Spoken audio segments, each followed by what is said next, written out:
Hey, Hillary, how are you? Good, I'm so glad you make it. I'm so glad you could make it here. Yeah. We're excited, you know, because I think you might be the first one to actually stop by and take a look at our facility, and we just moved in, and I'm just happy you're here. I'm so glad to be here. I'm excited to be the first person to see it all. Cool. Well, I think we're going to see a couple different things today. We're going to get to see the print production, our QC process. We even printed something special for you as well. Oh. So why don't you come on back and we'll check it out. All right, come on. Come on. All right, guys, come on. Oh, before we go into the print room, I want to show you something. So we're in the hallway right outside the print production room, but we call this our Hall of Fame. I see somebody that looks kind of famous and kind of cute. Yeah, so a couple of them, but more importantly, I think Frank is up on our wall right here. We've got stickers from as many people that will send them to us, and you know, if anybody hasn't sent us their stickers, they probably should. But you know, we've collected these over the years and the different shows and things like that, and so we like to call this our Hall of Fame. I like it. I see several familiar stickers, and if you guys are watching this and you have stickers, you need to send them here so we can add to this. Although everybody that has stickers, you're probably going to need like more of these posters. We've got room. We've got lots of walls in this place, and we'll probably put another poster up here. Maybe replace this production board and move that into the print room and put it there. And we'll just keep adding stickers until we've got enough. So send them over. I like it. Okay, so let's go ahead and walk into the print room now. And this is the print production room. We're going to keep that door closed. We're going to maintain temperature in here. You know, I was going to ask, it feels actually really nice in here. Kind of nice and warm, like perfect temperature. Yeah, this room I think is a little warm. We keep it between 80 and 82 degrees just to make sure that all the print production's right where we need it. Okay. We found that that's kind of our ceiling in terms of the warmest we want to keep the room without messing up prints. But if we get any cooler, it still works. But if we get any warmer, we have problems. Okay. So, like I told you outside, we printed something special for you. Oh. So come on over here and check this out. So this here is our first dual extruder, or IDX printer. Okay. It's got dual independent extruders. So we just set it up, and I haven't even tested it yet.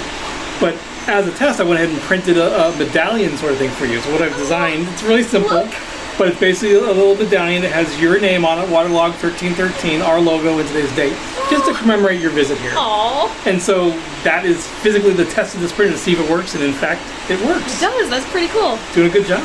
So 2 different colors. Yeah. That's neat. So again, this printer is a little unique in this room. It's the only IDX printer that we have at this time, and we're exploring some other printers and some other processes. But beyond that, we do have close to 30 printers in this room, which is again why it's a little warm in here. So they generate quite a bit of heat. So let's go ahead and take a look at that. All right.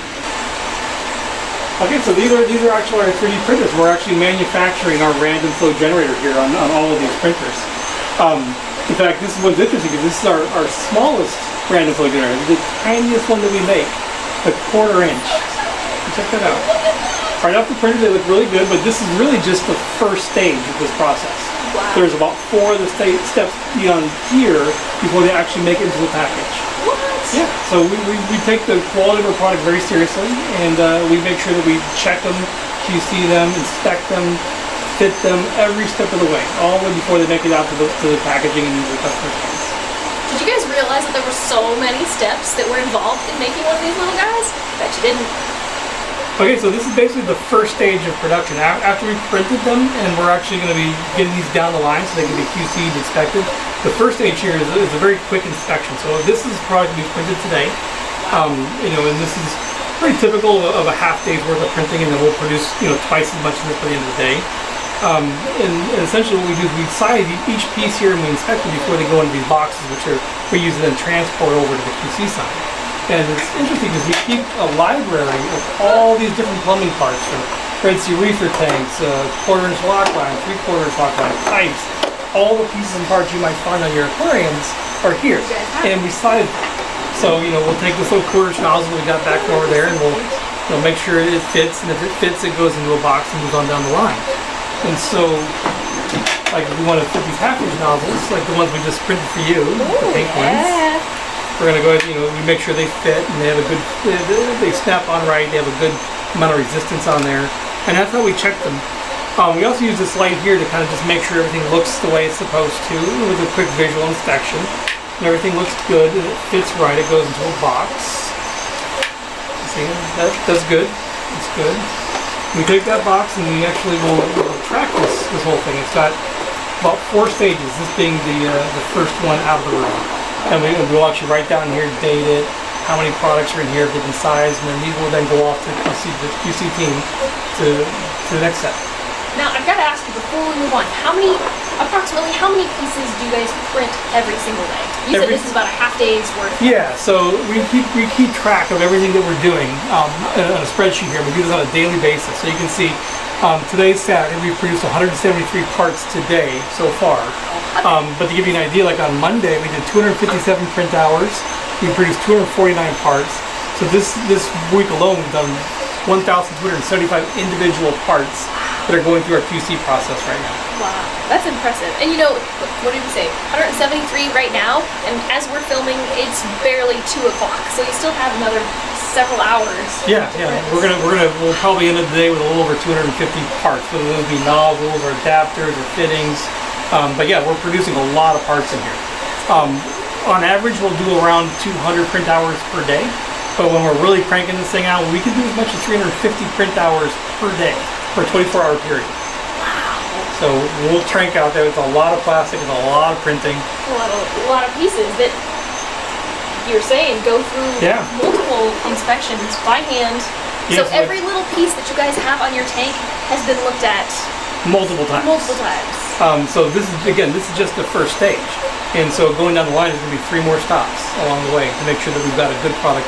And there's actually product here that will get rejected. You know, not everything off this table makes it into a box and heads down the line. Okay. And at every stage, we're going to reject product as well that don't meet our standards. And so again, first stage, 3 more to go. And so let's get going. All right, come on, guys. And so this is our QC section. This is where we take care of all the products that are coming out of the print production, and we inspect each one and we make sure that they're perfect. So we'll drop this off to the guys here. And so what they're doing here is they're taking each and every product, each item that we make, and they're inspecting it under a magnifying glass. They're using brushes and tweezers and pulling out any little debris and pieces that the print process produces, and making sure that they're as clean as they can be. But in addition to that, they're also inspecting them closely to make sure we don't have any defects or things in it that would be unacceptable. And so at this stage even, we're probably going to lose as much as 5% of the product coming out of here is never going to make it to a package. Oh, wow. So we'll cull some product out at the print production side, and then same thing here. If it's not up to our standards, it doesn't make it any further from this room. It's very high standards. So what are some of the things, like, you said the different tools that they use, but what are some of the specific things that they're looking for? Like, so they're looking, we print with a material called PETG or PETG, and it's very stringy and gooey kind of plastic. And so when it prints, it leaves little hairs behind, little pieces and parts. And so like super glue? Not super glue, hot glue. Yeah, like it strings sometimes. And so part of the QC process is to make sure we get rid of all the little hairs inside, the little pieces that have come off there. So they use X-Acto blades, they'll use tweezers, they'll use brushes, all kinds of tools like that to get in there and clean that stuff. And that's why we have the magnifying glasses, so they can look real close and see things that you couldn't see with just by looking at it. And there's a lot of detail in there to take a look at. Now, I got to say that makes a lot of sense, especially if we're putting them on our aquariums. You want to make sure that there's not anything accidentally going into tanks over time. But I imagine too, it's very specific pieces, like the blades, I guess, are creating patterns, and if they're not just exact. Exactly. So because the nozzle relies on fluid dynamics to create the effect that it does, if you've got a little obstruction in there or a piece is malformed, that can disrupt the entire process of what happens on the inside of the nozzle. That's crazy. And something so tiny that you might not even be able to see with the naked eye. Exactly. It can mess up the whole process, and then it doesn't do what a random flow generator does. And so before a product actually, well, not all of our products make it out of that room that we're just in and into a package. Sometimes the QC team will find something that has something they need a closer look at. And so that's where we're at right now. This is the final stage for some of these products. And so Brittany here will take these and she'll look at these very closely and do some additional work on them. And sometimes they'll still pass and sometimes they won't. So this is really kind of just the final, stop for these products. And if they make it here, then we know we got the absolute best product going into a package. That's good to know. Okay, so after we're done with the QC process and everything's been inspected and we're satisfied with it, we'll move on to the packaging side of it. And here's where we keep all of our packaging and inventory and our bags and our header cards and all the different parts. And so right now we're packaging up, what are we packaging here, Darian? We're packaging the NJCs, the vacuum attachments. Very nice. So very, very popular one of our newer products. And so this is going into the bag, and then she'll put the header cards on there, and then they'll go into the shipping containers, and they'll go off to the wholesalers, and hopefully you guys will go buy one. Yes. Yes, these are fantastic for cleaning out your sumps. Yep. And so we also have a set of our 40 millimeter. These are headed off to Germany, in fact. Wow. These will fit a 40 millimeter pipe on the end of it, just like our 125s, as we call them.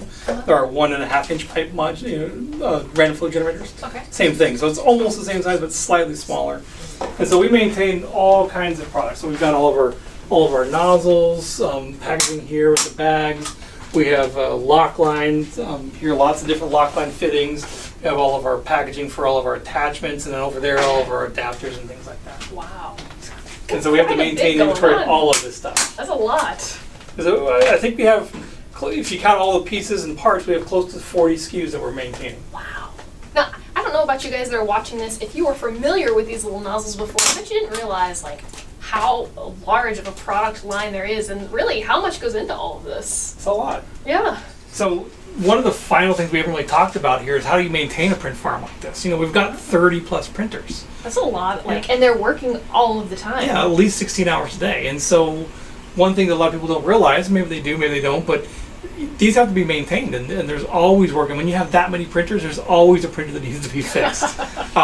You know, we've got printers on the rack. Some of these are various stages of being fixed and or already fixed and ready for the line.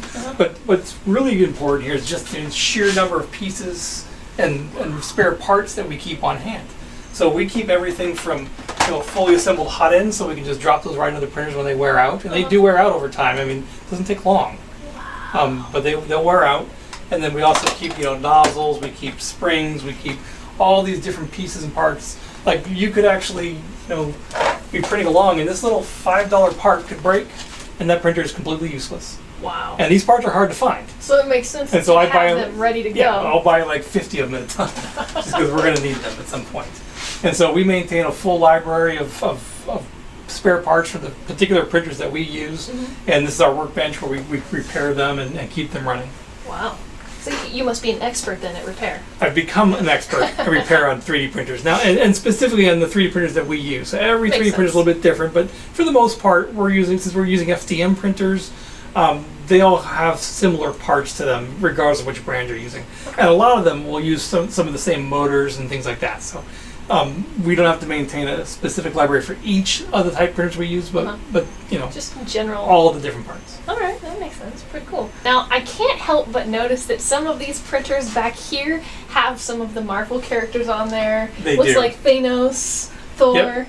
And so a while back, when we were starting to build up our print library, we were having trouble keeping track of all the different printers that we had. When a printer have a problem, and we had to convey that message to the next guy. And we were doing numbers, but this wasn't any fun. And so our oldest daughter at the time was helping us out, and she said, well, why don't we use characters? So she printed up these little plaques or whatever, the little printouts with the Marvel characters and gave them all names. I like it. And so we maintain that to today. So we have DC characters, we have Marvel characters, and so as we bring new printers in, they get a name, and we log it that way, and we keep track of them that way. And so, in fact, one of the very first printers we've ever purchased was one that got labeled Iron Man. And he's actually still on the rack today. He's printing right now.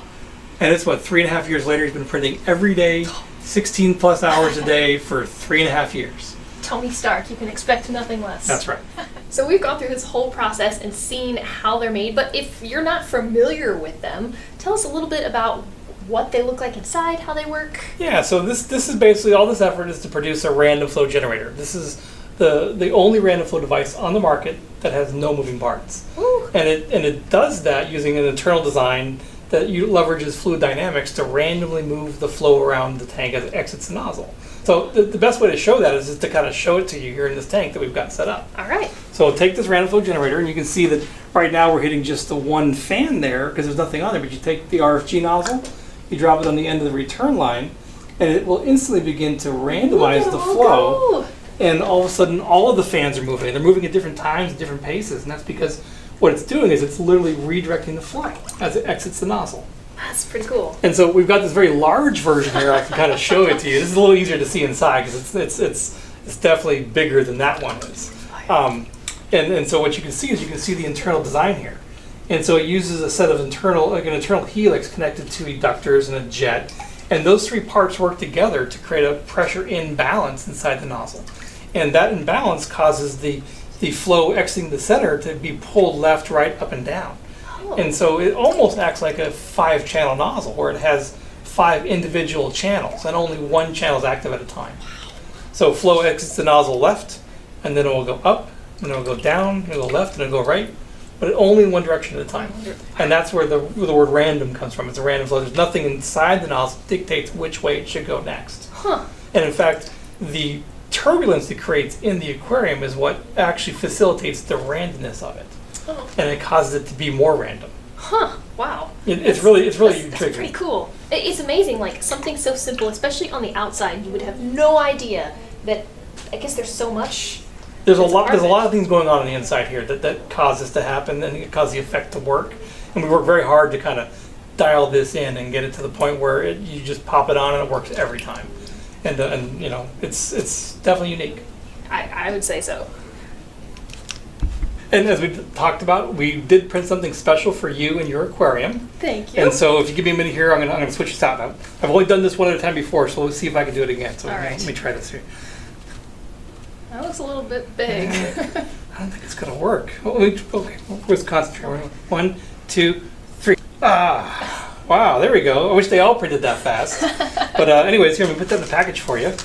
That is going to be perfect on my nano tank. You know, my coral's been growing like crazy, and I needed to get some varied flow in my tank, so this is going to be awesome. Thank there you you so go. much. Just for you. Oh, thanks. There you go. Thank you so much for stopping by. I really appreciate it. Yes, thank you so much for having me and letting me get the first scoop and see everything in your new building and see how it's made. This is absolutely Well, fascinating. we loved having you, so thanks you. for coming by.